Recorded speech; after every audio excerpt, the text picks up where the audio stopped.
Halo semuanya. Perkenalkan, nama saya Adam Maulana. dan saya Yasinta Salim, Kami dari Departemen Konservasi Sumber Daya Hutan dan Ekowisata, Fakultas Kehutanan dan Lingkungan, IPB University.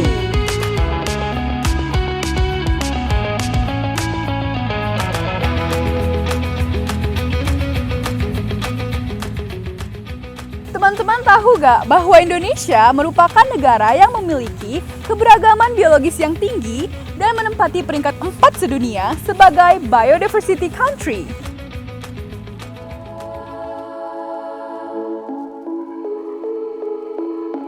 Belakangan ini, deforestasi lahan sangat marak terjadi. Dalam kurun waktu 2014 sampai 2018, terjadi pengurangan luasan hutan hampir di seluruh pulau yang ada di Indonesia. Luasan hutan berkurang sebesar 2,6 juta hektar dalam kurun waktu 5 tahun terakhir. Hal ini menyempitkan dan menghilangkan ruang hidup satwa dan tumbuhan di kawasan hutan.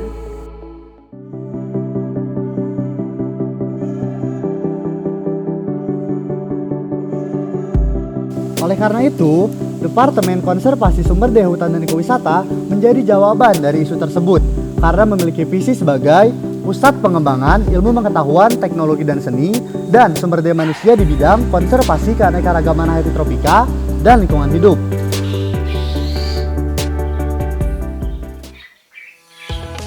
Adam tahu gak sih apa itu QS World University Ranking? Tahu dong? QS World University Ranking adalah publikasi tahunan peringkat universitas.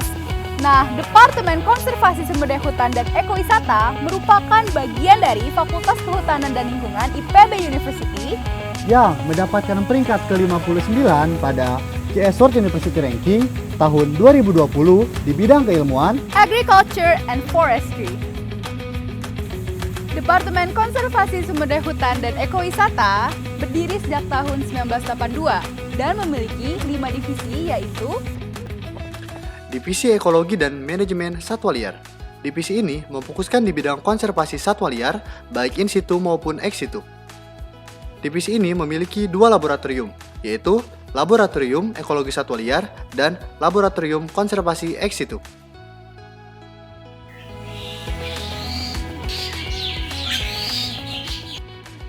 Divisi Bioprospeksi dan Konservasi Tumbuhan Tropika. Divisi ini memfokuskan di bidang pengembangan ilmu dan teknologi dalam konservasi keanekaragaman tumbuhan. Divisi ini memiliki 2 laboratorium, yaitu Laboratorium Konservasi Tumbuhan dan Laboratorium Kultur Jaringan.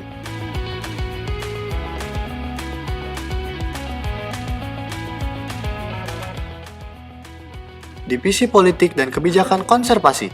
Divisi ini diberi mandat dalam hal pengembangan kebijakan dan manajemen kawasan konservasi. Divisi ini memiliki studio manajemen kawasan konservasi. Divisi Rekreasi Alam dan Ekowisata. Divisi ini diberi mandat dalam keilmuan yang menyangkut perencanaan dan manajemen ekowisata serta pendidikan konservasi. Divisi ini memiliki studio rekreasi dan ekowisata.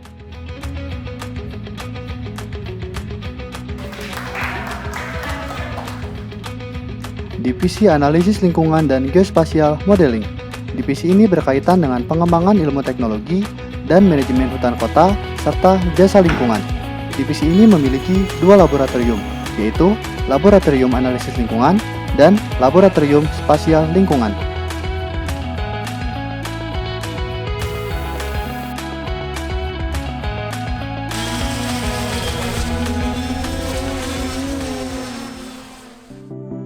Departemen Konservasi Sumber Daya Hutan dan Ekowisata juga memiliki fasilitas berupa mini studio yang memiliki banyak kegunaan. Beberapa kegunaan tersebut diantaranya adalah teleconference, podcast, seminar internasional, pembuatan video pembelajaran, dan masih banyak lagi. Diharapkan, kegiatan ini dapat meningkatkan kreativitas mahasiswa serta para dosen untuk menunjang literasi di era digital 4.0. Dalam menjalankan kegiatan akademik, Departemen Konservasi Sumber Daya Hutan dan Ekowisata difasilitasi oleh 6 guru besar, 25 doktor, 9 magister, dan 25 tenaga kependidikan lainnya. Mahasiswa Departemen Konservasi Sumber Daya Hutan dan Ekowisata berasal dari beragam daerah yang tersebar di seluruh Indonesia.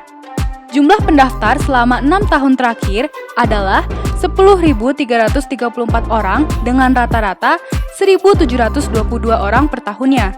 Dan yang lolos seleksi berjumlah 669 sampai 737 orang.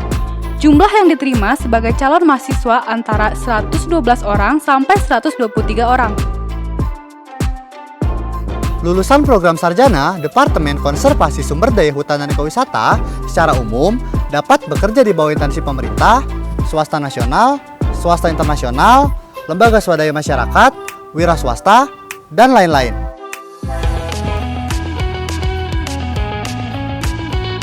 Departemen Konservasi Sumber Daya Hutan dan Ekowisata menjalankan kurikulum 2020 yang mengembangkan dan mengakomodir sistem kampus merdeka dan merdeka belajar Dengan tujuan membentuk lulusan unggul terbaik yang menempuh waktu belajar 4 tahun atau bahkan 3,5 tahun.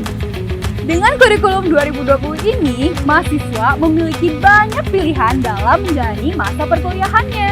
Misalnya, mengambil mata kuliah di kampus lain, mengikuti magang di suatu perusahaan, Atau bahkan mengikuti exchange program sampai ke luar negeri.